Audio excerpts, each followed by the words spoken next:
Hi there, Alfred here from IAA Mobility in Munich. I'm here with my friends from Ikarus, from Graz, Austria. We are working since 1.5 years on a very powerful off-road vehicle based on a 6x6 powertrain system. And I'm here to ask Hannes a couple of questions because I'm sure you're interested to hear what this vehicle is capable of doing. Hi Hannes, why don't you tell us a bit about your history and particularly the story about Ikarus? Hi, I'm Hannes and I'm from Ikarus, a startup in Austria that works on mobility and power beyond grids and roads. The idea was born when my wife Lisa and I wanted to travel with our daughter Lena.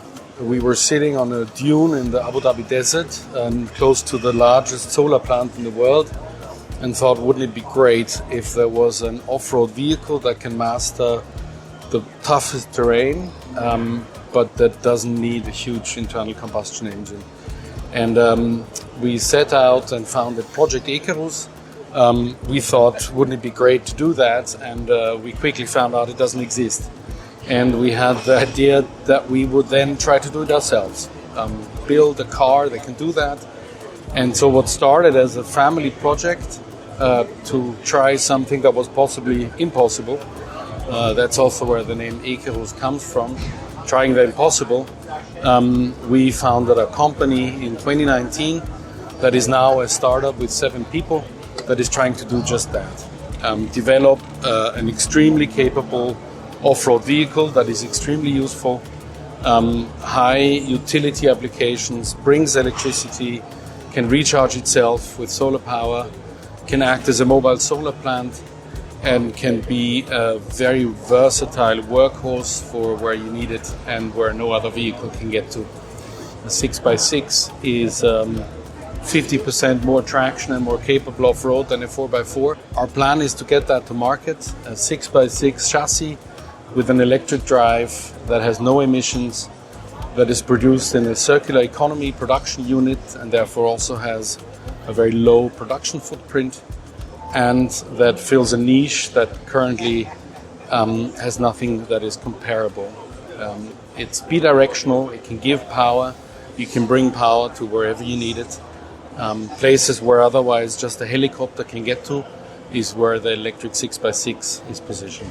We had both been working in energy and climate change for about 10 years professionally. And when we looked into electric mobility in this niche, we realized there's a lot more that we can do with solar power and with electric vehicles.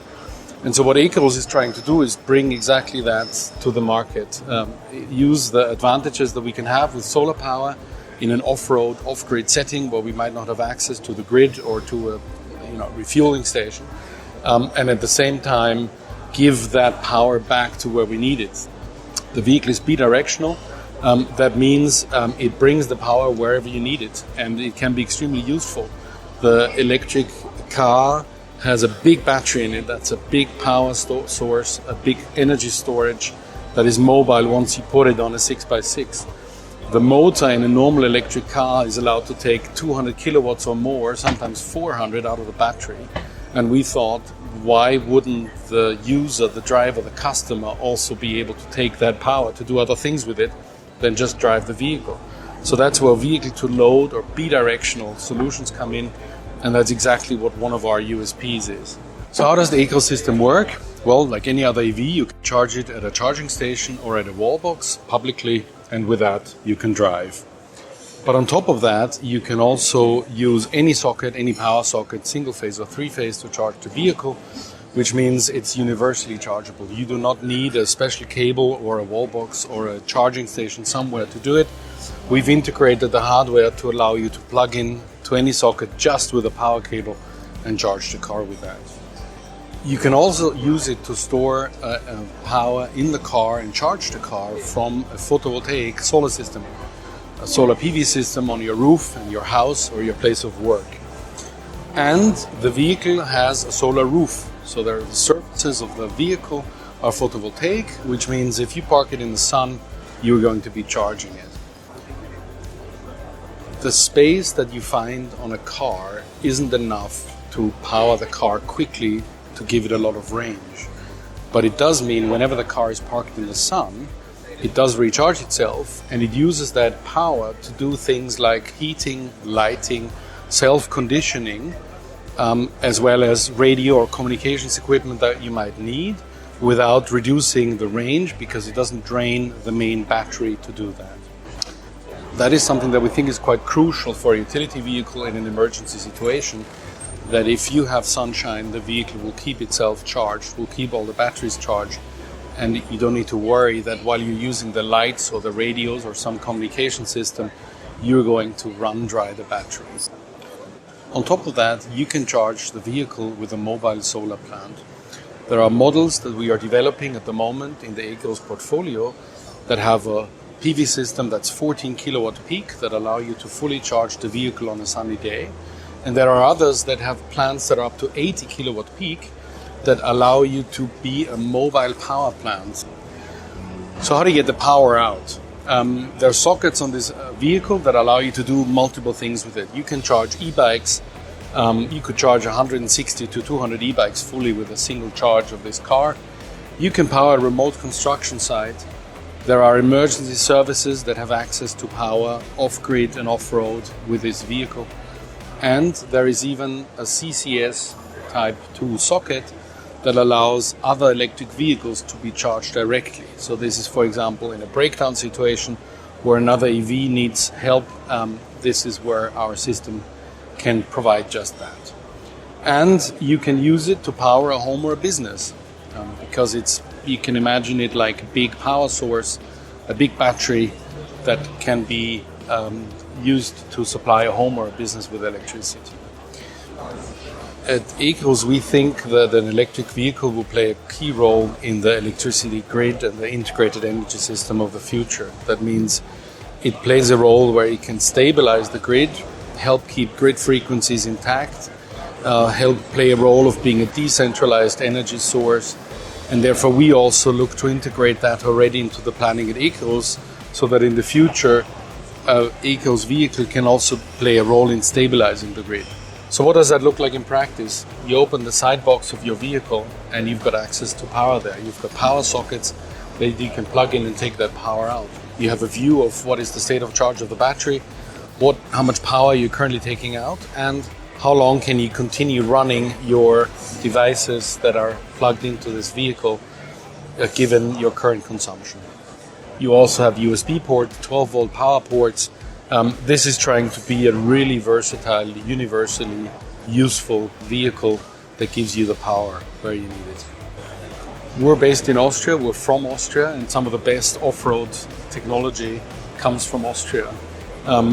Chassis and off-road components that you can find in vehicles that are some of the best off-road vehicles in the world were invented and built in Austria, in fact in Styria, which is the province that both my wife and I grew up in. And so we realized we don't have to reinvent the wheel or the wheels.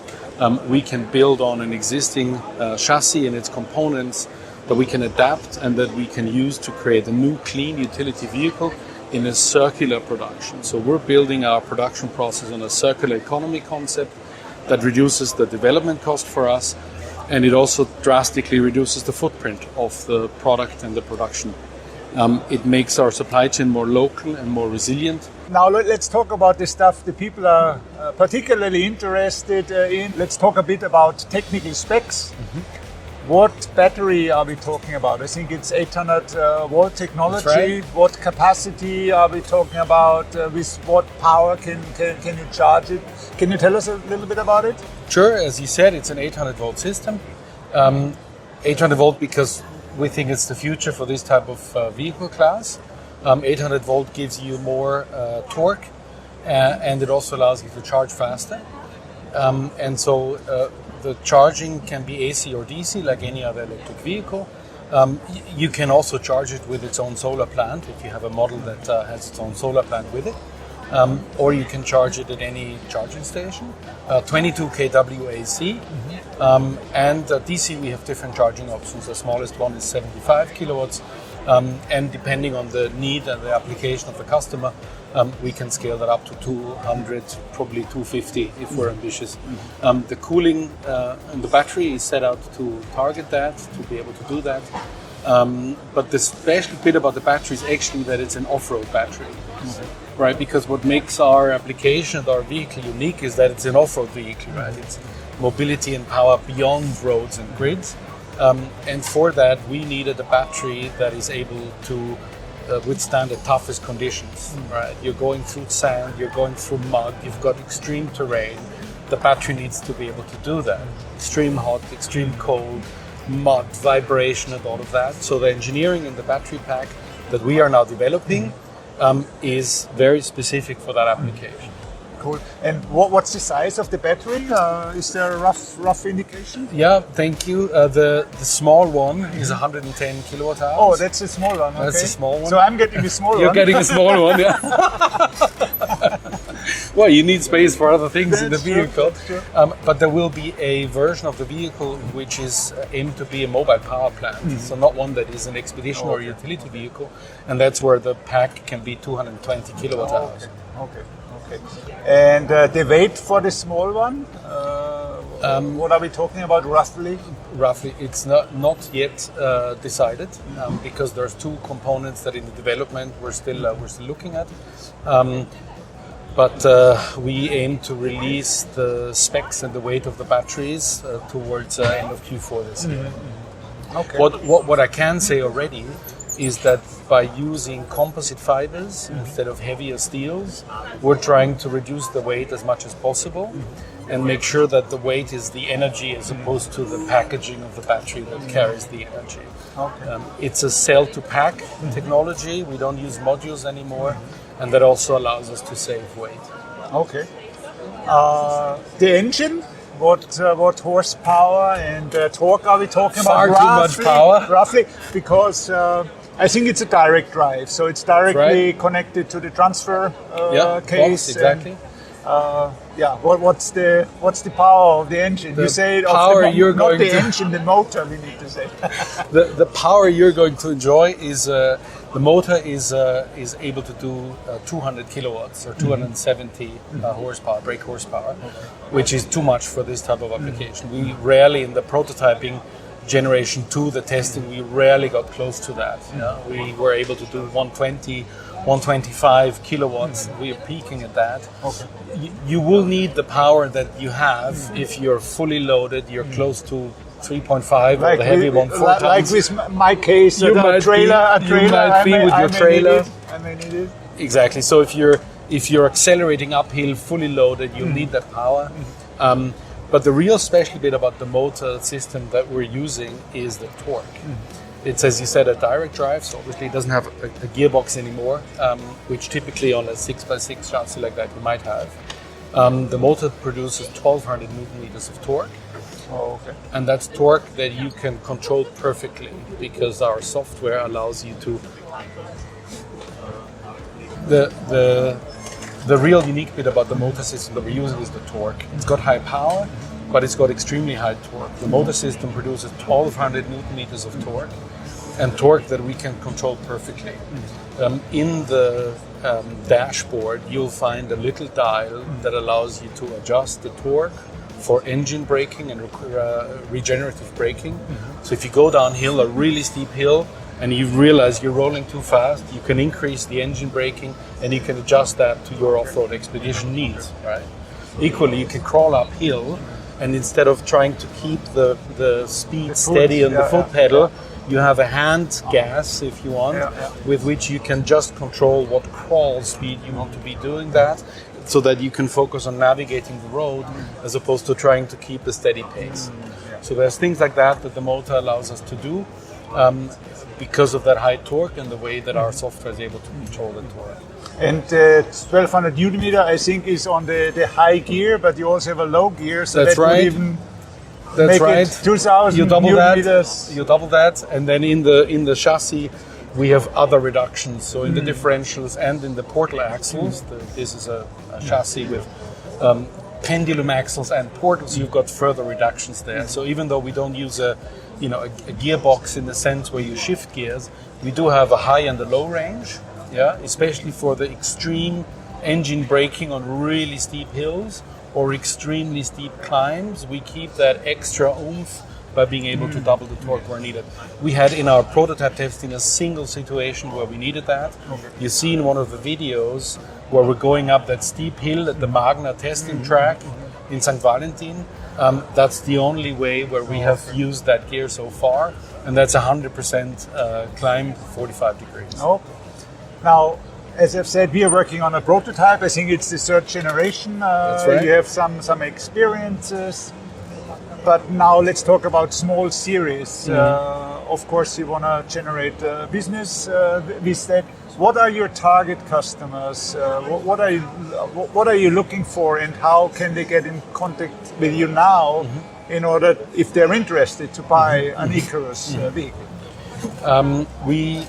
I must say we're not in the market yet. As you said, we're in the prototyping development stage. We've got the plans in our business planning to be in the market hopefully by the mid or end of next year, 2026. What we do have, because we're finding ourselves hardly capable to keep up with interest, we have on our website the ability for people to enter a pre-order scheme where they can express interest in a vehicle like that in the future. We're struggling to keep up with responses. We've got 112 at the moment, and there's about 2 to 3. Can imagine, might be worse after this video. What we did not want to do is get something to market that isn't ready. We know that a vehicle like that needs to be fully reliable, whatever the conditions you expose it to, and that's why our development phase takes as long as it takes. But we don't want to have people or organizations that are interested because they see the value of that not be able to already get in line or get sort of signed up to express their interest. So there is that function on our website. The target customer group, because you asked, the utility vehicle is pretty universal. There's a lot of commercial need for that, but nothing urban. And even on, let's say, sort of countryside environments, where the 4x4 applications end is where our use case starts, right? So it's where the really good off-road cars. That's a niche. It's a niche. It's a niche, and it's a niche where we feel we're in a good place to be at the moment in the current environment. The niche for us in our business plan is a lot safer and a lot better place to be in. And there's a lot of challenges in other parts of the automotive world that we're not exposed to there. So, if you imagine who is the typical customer, there isn't a typical customer. For the utility vehicle, it might be somebody in the forestry, mining, agricultural world, or emergency response, a fire, search and rescue, generally sort of crisis emergency response organizations that need to get somewhere quick because the vehicle has a highway speed exceeding 120 or 75 miles per hour. So if you need to get somewhere quick, you can do that. But once you're close to where the situation is that you need to manage, that's where the 6-wheel drive and the electric drive is really in its natural environment. If you imagine natural catastrophes, a flooding or an earthquake or something that unfortunately is also on the rise with climate change, we have a lot of interest from organizations who are there to help, to search, to rescue, to save lives in those situations, who are seeing the potential of a vehicle that can do that can get them there, that can provide power, and do that reliably with a 6x6 electric drive. Okay. So I'm following you after you have done your presentation in I think it was in Vienna or Graz, St. Johanneum. What's the name of the university? Yeah, at the FH Johanneum in Graz. That's what I saw on YouTube, and I was absolutely fascinated. Oh, that's how you found us originally? Yes. Oh, wow. That's how I found you, and I got in touch. But I think it was 2 years ago that you gave that speech. Yeah, 3 years. 3 years? Yeah, 3 years. So it sounds like a bit of work and really taking it serious. So why don't you tell us a bit about how you have scaled your startup and how you have developed all the surroundings, the ecosystems. What has happened in those 3 years?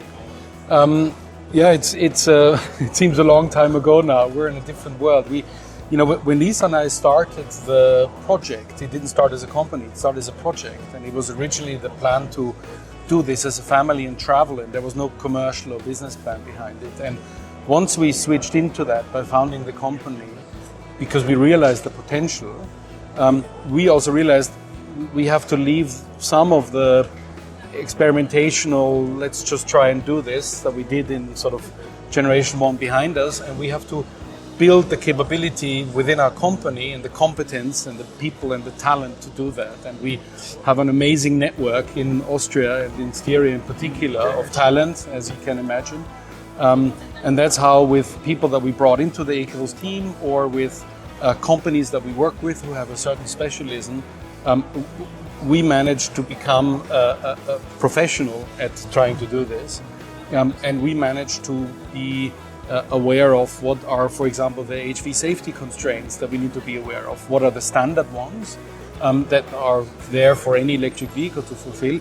But what is on top of that we should be aware of that might not even be in a regulation, but that might be very relevant in a vehicle that crosses a flooded river or a flooded zone under a meter of water in an emergency case? It's an electric vehicle. You want to be confident. Well insulated. Exactly. So there's additional topics that we have spent quite a bit of time on in our R&D process that might not even be written in a regulation, because it's not a typical use case for a standard car to drive through water for 2 hours, and we might have to be able to do that, right? And also things like vibration and the longevity of exposure to some things that a normal road car or, let's say, a crossover SUV might here and there be exposed to. We've got the vibration that is constant. We've got extreme heat, extreme cold.